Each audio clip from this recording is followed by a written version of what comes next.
What's going on, people? We are Tottenham TV, back here for a match preview stream in anticipation for the Tottenham Aston Villa game, 2:00 kickoff on Sunday. Very much looking forward to it, but it's going to be an incredibly hard game. What are we laughing at? Sorry, there's a comment here. There's a comment here that just made me laugh. The latest comment.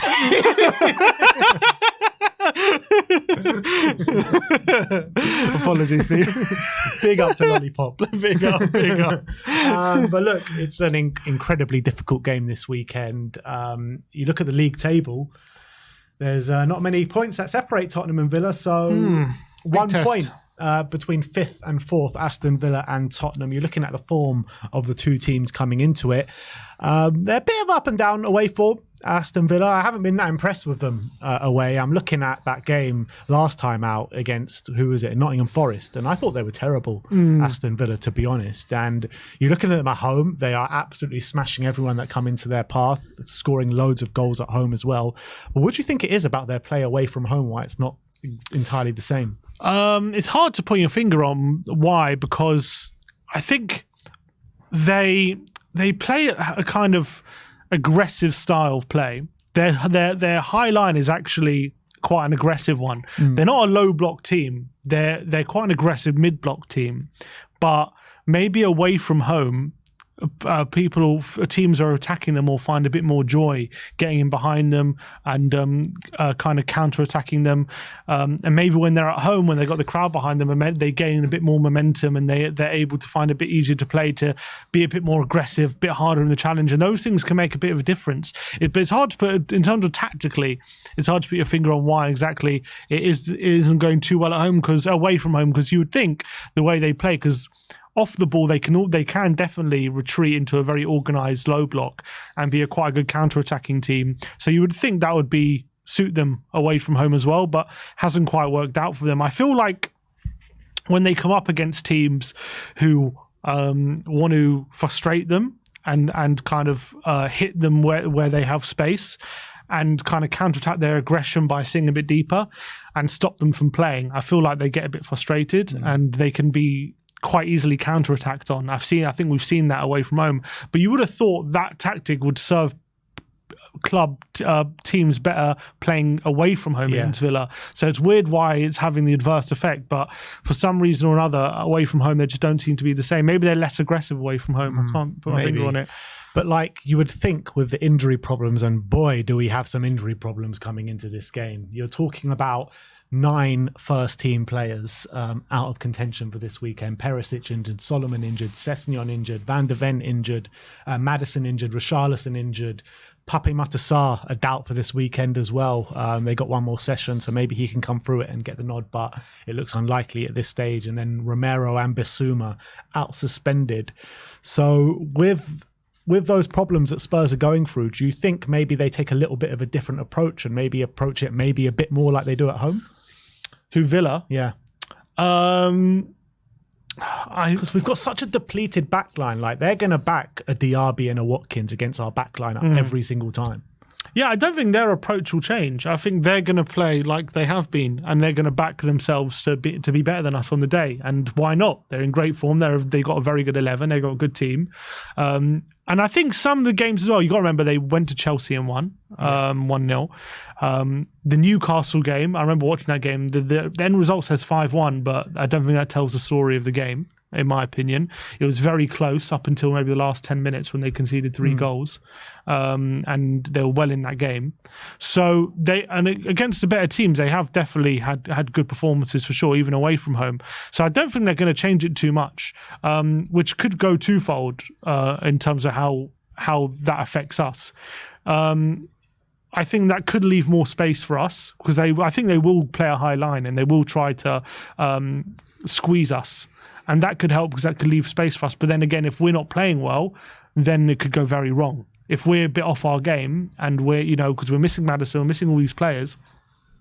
If we have a bit of stodgy performance and we're kind of the passing's a bit off and all that kind of stuff, then will we have the kind of organisation to make sure we're holding Villa at arm's length while we're trying to get our game together? That's the problem. I envisage in this game. Yeah, I mean, I see a lot of problems happening all over the pitch, to be honest. If you bring up this kind of predicted Aston Villa lineup graphic on screen, nowhere near the injury problems that we have, but they do have, notable players out: Tyrone Mings, Emi Buendia, and Jacob Ramsey. You're looking at that team with Pau Torres, Ezri Konsa at the back, Cash Dean as the fullbacks, Douglas Luiz, who's having a brilliant season. Who's that next to Luiz?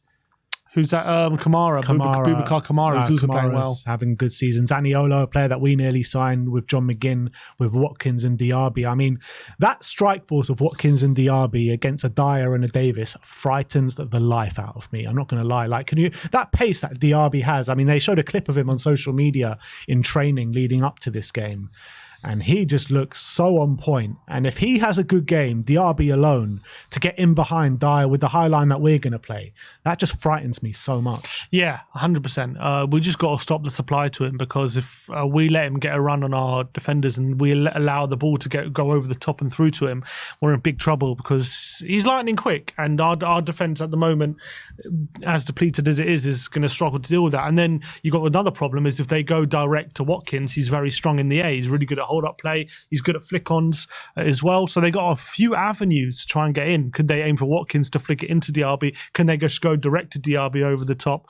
There's a lot of things to worry about. And then you look at their midfield, very aggressive midfield as well. Kamara, Luiz, McGinn, very aggressive players who love to put a challenge in, are very strong. And our midfield's a bit depleted with no Basuma obviously in this game. We're not going to have no Sarr, not going to have the guile of Maddison to try to get through them as well. How crazy is this though? Like, after all the good start to the season, our two centre-backs who literally built us that platform throughout the season, gone. Our three midfielders that have been so good for us this season, everything's gone through Maddison, gone. I mean, it's just so frustrating, isn't it? Yeah, for all of it to happen in one game. And as Pat Ange was saying in his press conference, it's not been a staggered, injury crisis, like lose a player here, lose a player there. It's like, bam, all in one game, they're all gone, and suspensions as well. So it's got to be very frustrating, and that makes the situation even more unusual, because if you're missing one player here or there, you can maybe deal with it a bit better. But when you've got so many fires to put out all in one go, it's a very challenging prospect. And I think we saw the struggles against Wolves of trying to deal with that.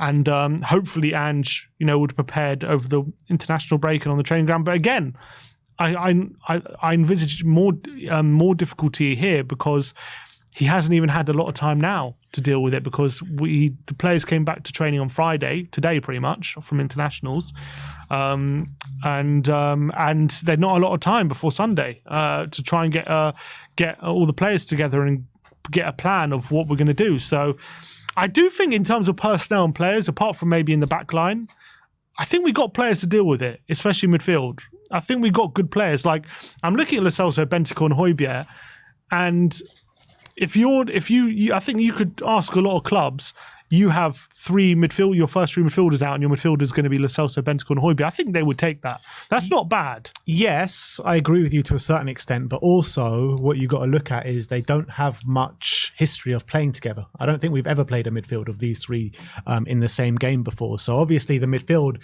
that was building up at the start of this season, yes, at the beginning they hadn't played with each other, but they were getting used to each other as the games had progressed. But now we're asking these guys to come in for their first game ever as a trio and face a very formidable side. So it's going to be difficult. No, I'm not disagreeing with that. I'm just saying, I think personnel-wise, like individually, I don't think we can complain too much about who's playing, who's stepping in. That's our most heavily stocked position in the squad. So, yeah. Centre-back we can. I think, you point to Levy. You point to Dyer. You point to Levy You point to Dyer. You point to Davis. You can say, look, these players coming in, they're just not really going to... I know Davis had a good game against Wolves, but this is going to be a different kettle of fish against Watkins and Diaby, physical strikers with physical aspects, which I think Davis is going to struggle to deal with them, to be honest. Yeah. But I think there you can point to and say, can we complain about the personnel coming in? Can Ange have a few frustrations? Yes. When I look at the midfield, I think that's a good enough, it's a good midfield there. And yeah, you're right. They're going to need time, and they're going to need to gel, and they're going to need to work out how to play the system and everything. But I look at that midfield, and I think that could be a starting midfield for a lot of teams. I think you've got a lot of strength in there with Bentancur and Højbjerg, right? And I think it can dominate that midfield, and I think it'll be very key for us. And people always talk about, Lo Celso's weak and he's this. I don't think he is at all. I think when Lo Celso's on form, he can have that strength about him. You saw him for Argentina, coming deep, winning back the ball time and time again. We're going to need him to do that and really show his physical side to his game this weekend. And I think those three players are strong enough that they can dominate a midfield in the Premier League. And I think they can dominate this Aston Villa midfield as well. But what's giving me a bit of confidence as well, what you usually associate Unai Emery sides with is a strong defence and not conceding too many goals, which we saw last season at periods in the season. This season, you're looking at the top 6, top 7. They've actually conceded the most goals out of everyone out of the top 6 or the top 7. And that does give me a bit of confidence where we can potentially try and turn this game into a bit of a basketball match where we go score up the other end, they come, you know what I mean? I think there's a possibility for a lot of goals in this game. Yeah, I agree. I think because we're going to stick to our game plan. I don't think we're going to change, and then we're going to open up the game quite a lot, and it's going to be a very open game. And Villa could say that could play into their hands as well, but I think we kind of need it to be open, because if it's not, then you are at risk of our defence letting us down. I think if you're kind of prepared for our defence to maybe be our weak point, you can maybe try and outscore the opposition. And in an open game, that's the best way to try and do it. And we've still got the forward players who can hurt anyone and who can hurt Aston Villa especially. And we've seen how Aston Villa have struggled defensively this season, especially away from home. They don't score as many goals away from home as they do at home as well. They're a bit more offensive. So I think that could definitely be a way we can think about this game. And definitely, they do play a high line, and I do think Son, Brennan Johnson especially, they'll be looking at it and thinking we can get some joy here. But it's going to be interesting to see, first of all, can we win that midfield battle? Luis Camara, McGinn kind of cuts inside from that right wing position. There, to be fair. He might be out. Be a big plus for us if he is. I think so, because I think I guess maybe Tielemans comes in, but the way they've been playing, they like having McGinn on the right, and kind of he's on the right off the ball, and then on the ball, he kind of moves into a midfield 3. So I think he offers good tactical flexibility. So if he's out, maybe they play Leon Bailey there. Maybe they play Tielemans in the midfield position. So it's going to give them. I prefer to see Tielemans there, to be fair. Yeah. I don't think he's been all that since joining Villa. He hasn't barely started. But even when he's had those cameo appearances and stuff, I mean, he's just not that player that we saw in the FA Cup winning season for Leicester. Yeah, those long-range screamers have kind of come out of his game a bit, haven't they? Which is a massive shame for him. But I do think they got a good squad. I do think they got a good team. So what I was saying, we hope, look, it's all about the midfield battle as well. Udogie and Porro on the wings. Can they kind of find some spaces in the midfield? Because I do see the midfield being quite clogged up with how Villa like to play. They like to congest it very centrally and like to have Cash and Digne providing the width almost.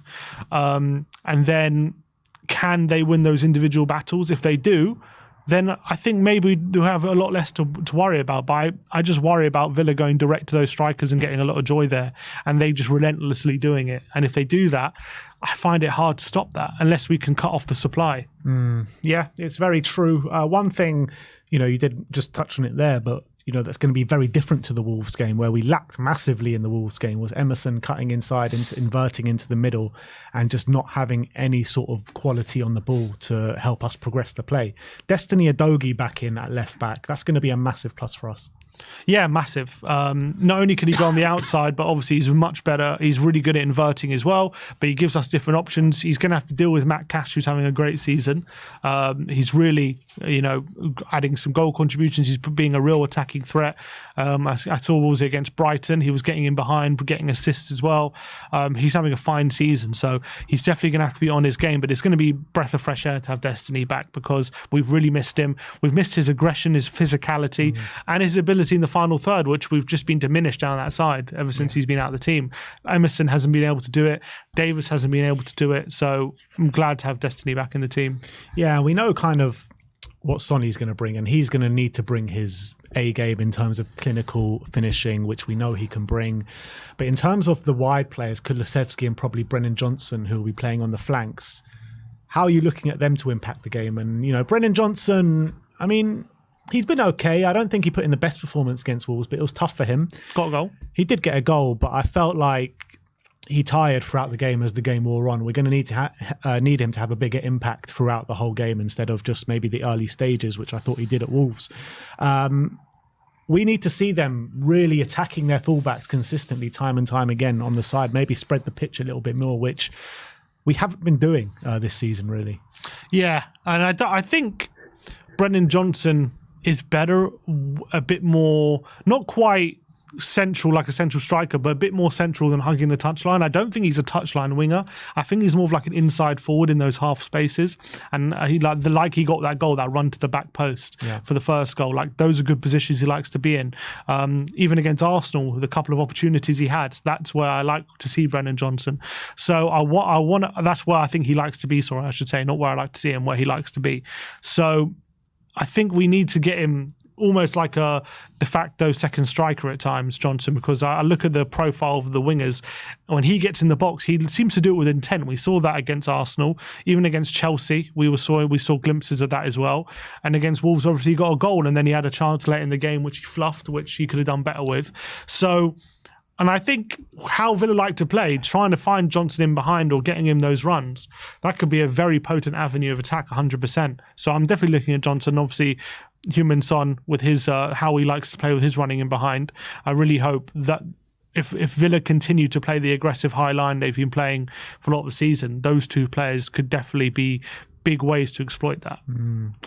Look, you're looking at when Villa come to Tottenham, hasn't been a happy story for us in recent years. I think we've only beaten them once in the last 3 years of them coming to Tottenham. Last year we lost 2-0. The year before we won 2-1, and the year before that we lost 2-1. You get the head-to-head up. If you bring the head-to-head up, you'll see it. But I think you're looking at the Villa sides that we lost to. This Villa side, I reckon, is better than those sides. But the Tottenham side is also better, albeit we are very depleted coming into this game. So when you're judging that, when you're judging the players we have out and how good Villa have been this season, how do you see the game going, and what's your score prediction?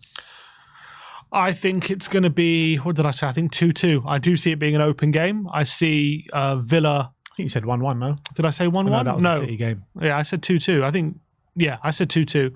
I think it's going to be a struggle to control this game, to be honest. I think Villa are a very good team, very strong midfield. I think it's going to be a bit of a tussle in that midfield. I don't see them completely dominating, but I don't see us doing it as well, especially a few things we have to come through. Lack of game time for the midfielders. Bentancur's first start in the Premier League. Lo Celso, not seen much game time this season. Højbjerg as well, to be fair, he's done all right, but when he's played with a second string, he hasn't been as good usually. So hopefully he can deal with that. I think our defence is a big problem, but I also think Villa's form away from home will play into our hands. I think their high line, and I think the wide areas would definitely be an area we can exploit as well, which I think Villa are quite a narrow team. I think we can definitely exploit those wide areas. So I see it being quite an equal affair in this one. So unfortunately, I would say with confidence I think we'll win, but I'm going 2-2. Yeah, I said 2-1 to Spurs in the prediction show. But I'm thinking a bit about it a bit differently now after everything that's been said now in the preview and what I said about, I think if Spurs can be clinical and really, make use of our attacks consistently time and time again throughout this game, I do think it's basically sitting at 100% that we're going to concede in this game. 100%. So I do think this can become a bit of a basketball game. I think we can take the win in this game, but I just think it's going to be really hard. But we have to be at our clinical best if we are going to take anything from it. So I'm actually going to go 3-2 to Spurs. 3-2? Yeah, I think it's going to be one of those crazy games at the Lane. I think the fans are going to drive the team on. Sonny and his leadership skills are going to have to be top-notch with Maddison and Romero being out as well. But I do think we got enough quality to beat this Aston Villa side, especially with them playing away from home. If this is at Villa Park, I don't think I'd give ourselves a chance, to be honest. But because it's at the Tottenham Stadium, we've been really good there so far this season. Even when we were down to 9 men against Chelsea and we lost that game 4-1, we still put in a really good display. So I think 3-2 to Spurs, and Spurs take home those 3 points, and we can't go 3 games in a row with a loss, surely. Well, I didn't predict us to lose, but 100%, I agree. 3 games without a win then. Yeah, 3 games without a win. I hope you're right. I just see this being a big struggle. It will be a struggle, but we'll get through it. We'll get through it. Hope so.